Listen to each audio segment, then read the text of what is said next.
ABC Limited issued for public subscription 50,000 equity shares of rupees 10 each. The entire issue was underwritten by X for 3% commission and 0.5% overriding commission. X arranged with Y for sub-underwriting of 40% of issue for 2% commission. The shares were payable as rupees 3 on application, rupees 4 on allotment, rupees 3 on first and final call. The public subscription was only for 30,000 shares. Both X and Y fulfilled their obligations. Later on, X sold 5,000 shares at rupees 10 each and 4,000 shares at rupees 9 rupees 75 paisa each. At the close of the period, the market value of the share was rupees 10. The expenses incurred by X amounted to rupees 1,500. Prepare the underwriting accounts in the books of X. पहिल्यांदा problem व्यवस्थित वाचन करा आणि त्यामध्ये कोणकोणती amount आहे आणि main अंडररायटर कोण आहे, सब अंडररायटर कोण आहे हे काळजीपूर्वक वाचन करा आणि त्याच्यानंतर प्रॉब्लेम सोडवायला सुरुवात करा. पहिल्या प्रथम करून घ्या वर्किंग. वर्किंग करत असताना नंबर 1 अंडररायटर्स लायबिलिटी काढायचा आहे. अंडररायटर्स लायबिलिटी. द अंडररायटर्स लायबिलिटी काढत असताना पहिल्या प्रथम नंबर ऑफ शेअर्स इश्यू. किती शेअर्स विकायला काढले तर कंपनीनं 50,000 शेअर्स. किती शेअर्सला मागणी आली? Number of shares taken up by public. 30,000 शेअर्सला डिमांड आलेला आहे, मागणी आलेली आहे. म्हणून 50,000 मधून 30,000 मायनस करा, राहिलेत 20,000. याला म्हणायचं शॉर्ट सबस्क्रिप्शन.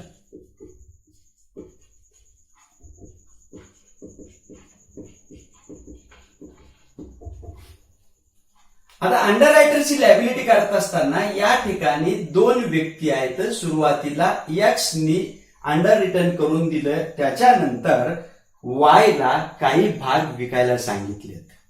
म्हणून एक्स ने वाय ची अपॉइंटमेंट केली किंवा अरेंज केलं वाय ला की मी गॅरंटी घेतलेली आहे पण माझ्याने हे सर्वच शेअर्स विक्री करणं होत नाही, यापैकी तू काही भाग विक अशा पद्धतीने सांगून सब अंडररायटरची अपॉइंटमेंट केलेली आहे. म्हणून एक्स ची लायबिलिटी किती आहे? मग एक्स लायबिलिटीज एक्स ने किती गॅरंटी घेतली? 100% गॅरंटी घेतली. म्हणून शॉर्ट सबस्क्रिप्शनच्या 100% एक्स ची लायबिलिटी राहील. म्हणून एक्स ची लायबिलिटी आहे 20,000 शेअर्स. यापैकी 20,000 पैकी वाय ला 40% विका म्हणून सांगितलेलं आहे. म्हणून वाय लायबिलिटी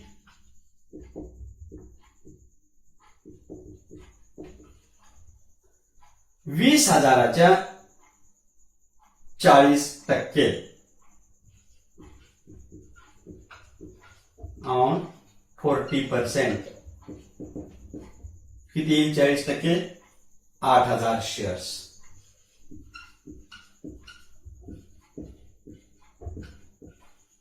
म्हणजेच एक्स न 20,000 शेअर्स ठेवून घेतले, त्याच्यापैकी सब अंडररायटरला ट्रान्सफर केलेला आहे 8,000 शेअर्स. त्याच्यानंतर नंबर 2 आपल्याला कमिशन काढावं लागते. कमिशन. कमिशन कशावर मिळते की जेवढे भाग आपण इश्यू केलेले आहेत त्या रकमेवर कमिशन मिळते. शॉर्ट सबस्क्रिप्शनवर कमिशन काढल्या जात नाही. म्हणून कमिशन करत असताना 50,000 शेअर्स, एका शेअर्सची किंमत किती 10 रुपये, 5 लाख रुपये. आता 5 लाख रुपये टोटल कॅपिटल आहे. यापैकी एक्स न 100% गॅरंटी घेतलेली आहे म्हणून एक्सचं कमिशन येईल 5 लाखाच्या ऑन. कमिशन किती टक्के आहे की मूळ कमिशन दिलेलं आहे त्यांना 3% आणि ओव्हररायडिंग कमिशन दिलेलं आहे 0.5%, म्हणजेच टोटल कमिशन येते 3.5%.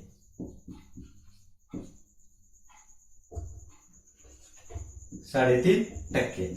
आता 5 लाख रुपयाच्या 3.5% किती येते पहा 17,500 रुपये. आणि आता वायचं कमिशन किती राहील. वाय न किती गॅरंटी घेतली 40% गॅरंटी घेतली. म्हणून पहिल्या प्रथम 5 लाख रुपयाच्या 40% रक्कम किती होईल बघा ऑन 40% 2 लाख रुपये. आता 2 लाखावरचं कमिशन काढायचं आहे. वाय ला किती टक्के कमिशन द्यायचं ठरलं 2%, म्हणून 2 लाख ऑन 2% 4,000 रुपये. म्हणजेच एक्स ला कमिशन मिळते 17,500 रुपये आणि एक्स न वाय ला कमिशन देते 4,000 रुपये. In the books of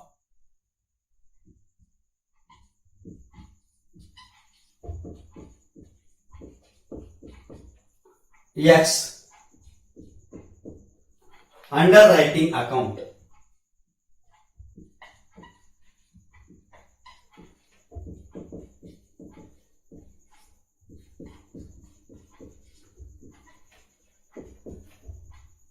Shares of the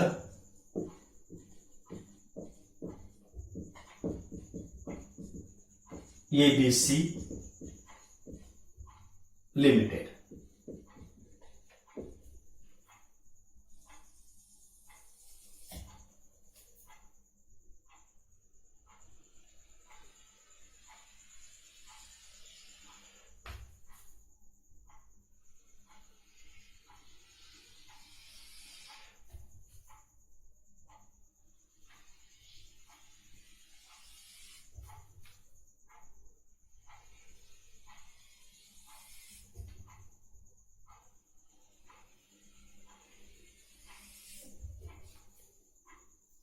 he debit side आहे तुमची, हे तुमची क्रेडिट साइड आहे. Particular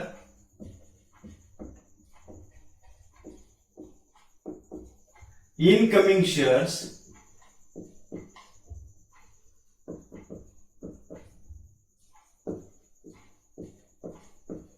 rupees, particulars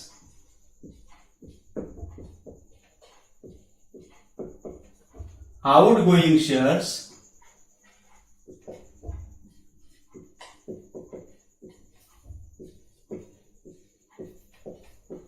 rupees.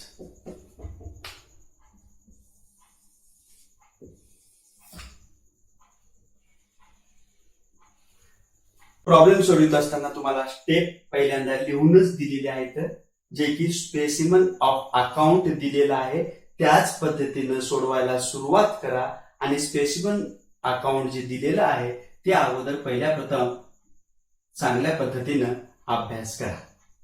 मग आता या ठिकाणी सुरुवातीला या खर्च किती आला तर खर्चाची नोंद करा. म्हणून टू बँक अकाउंट, एक्सपेन्सेस किती आहे, एक्सपेन्सेस 1,500 रुपये खर्च आहे. त्याच्यानंतर अमाऊंट पेएबल दिलेलं आहे, तर ऍप्लिकेशनच्या वेळेस रक्कम द्यायचं आहे म्हणून to bank account application money.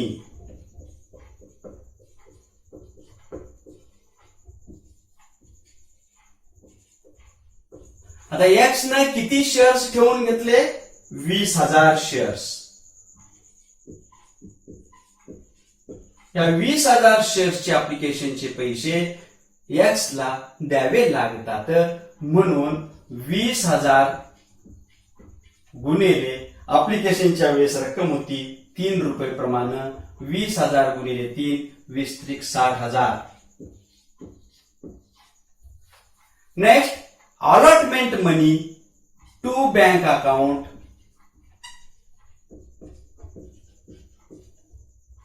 Allotment मनी.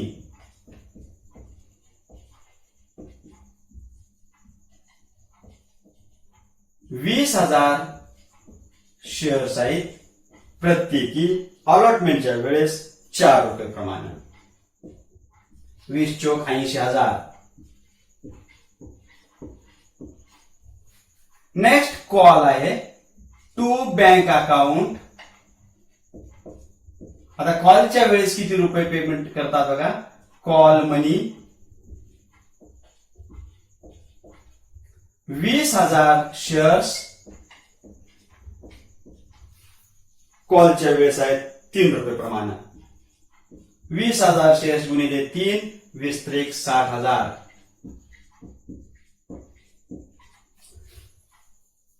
आता अंडर रायटर अकाउंटच्या डेबिट बाजूलाच सब अंडर रायटरला दिलेलं कमिशन येते म्हणून टू बँक अकाउंट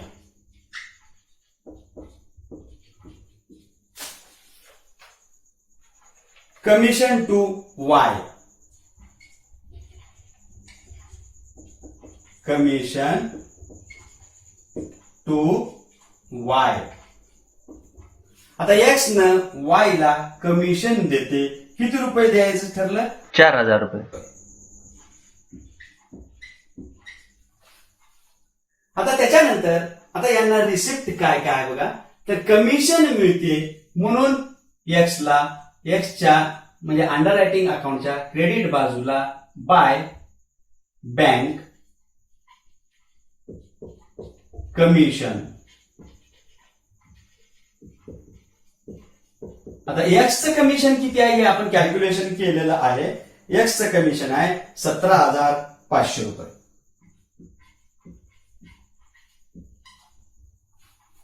आता आपल्याला सब अंडर रायटरला किती शेअर्स आपण ट्रान्सफर केलेले होते? तर 8,000 शेअर्स ट्रान्सफर केलेत म्हणून आता अंडर रायटर कडून प्रत्येक वेळेची म्हणजे ऍप्लिकेशन अलॉटमेंट आणि कॉल मनी मिळते. म्हणून आपल्याला काय करावं लागेल? अंडर रायटिंग अकाउंटच्या क्रेडिट बाजूला लिहायचं आहे. म्हणून पहिल्या प्रथम बाय बँक ऍप्लिकेशन मनी रिसिव्ड आहे म्हणून वाय ऍप्लिकेशन. कोणाचे? वाय चे ऍप्लिकेशन. आता टोटल शेअर्स आहेत 8,000 शेअर्स. तर 8,000 गुणिले ऍप्लिकेशनच्या वेळेस किती रुपये होती? 3 रुपये प्रमाणे. 8 त्रिक 24,000. Next allotment by bank wise allotment.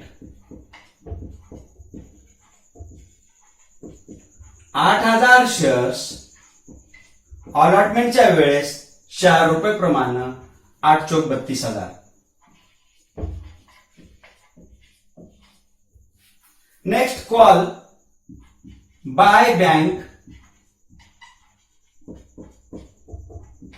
Y call मनी.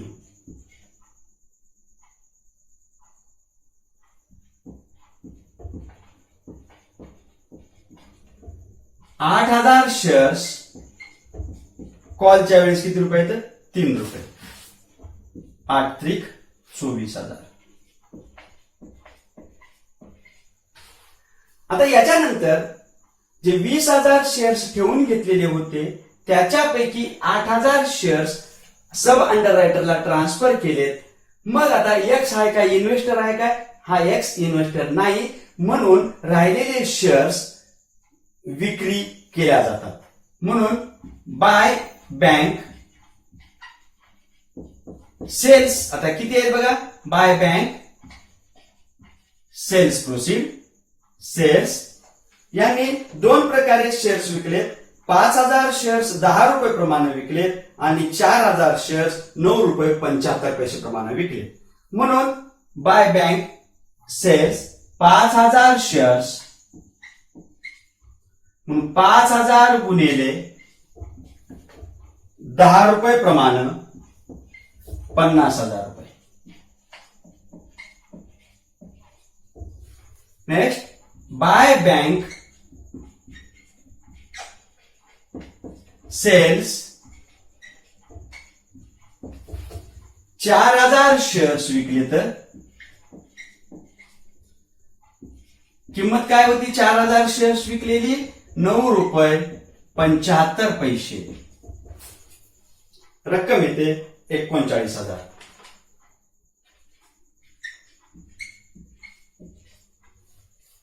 आता 20,000 शेअर्स होते एक्स जवळ,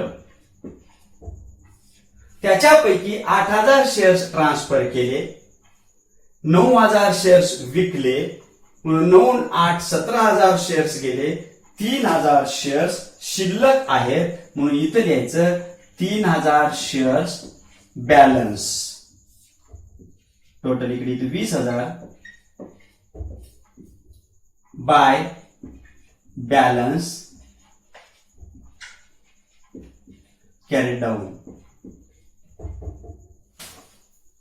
Shares in hand. In hand. At the rate. आता आपल्याला या ठिकाणी कॉस्ट पर शेअर्स काढावी लागते आणि मार्केट प्राइस देखील आपल्याला अकाउंट बंद करायच्या दिवशी एका शेअर्सची किंमत 10 रुपये होती असं आपल्याला सांगितलेलं आहे. आता अंडर रायटिंग अकाउंट हे ट्रेडिंग अकाउंट सारखंच असते, म्हणून आपल्याला शिल्लक राहिलेल्या शेअर्सची किंमत market price and cost price whichever is less, म्हणून कॉस्ट पर शेअर्स किती येते ते कॅल्क्युलेशन करा. Cost per shares. आता कॉस्ट पर शेअर्स कॅल्क्युलेशन करताना फॉर्म्युला सांगितलेलाच होता, total debit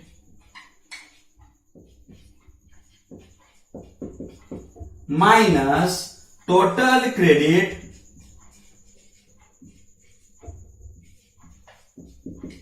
excluding cells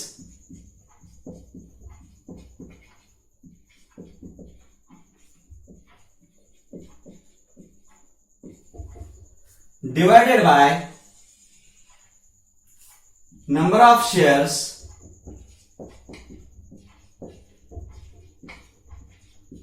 taken up minus number of shares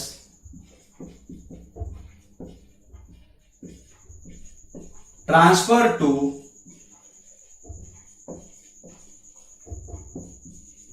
sub underwriter.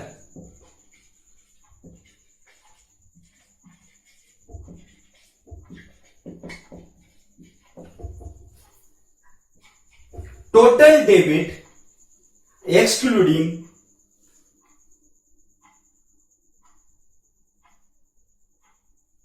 Total debit किती येते बघा, 2,05,500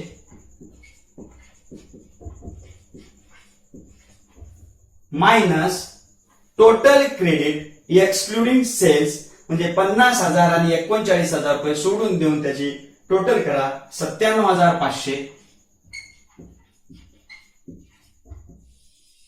divided by number of shares taken up 20,000 minus number of shares transfer to sub underwriter 8,000 बरोबर. 2,05,500 minus 97,500 राहिलेत 1,08,000 भागिले 20,000 8,000 गेले 12,000 राहतात. 12 मासनं 200 9 रुपीज पर शेअर.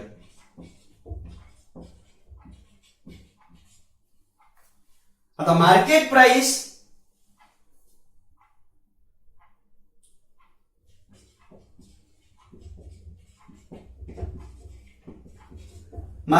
किती रुपये दिलेली आपली 10 रुपये and cost price 9 rupees. Whichever is लेस.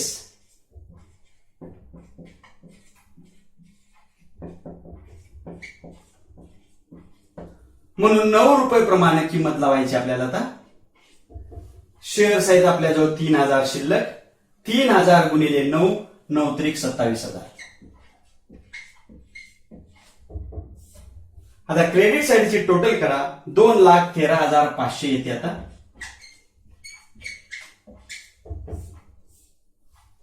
2,13,500 रुपये येण्यासाठी कमी पडलेली रक्कम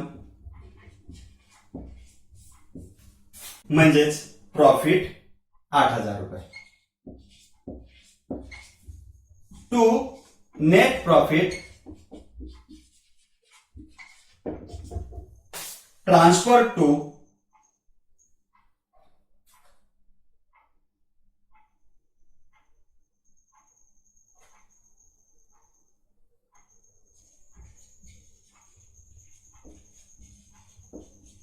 प्रॉफिट अँड लॉस अकाउंट.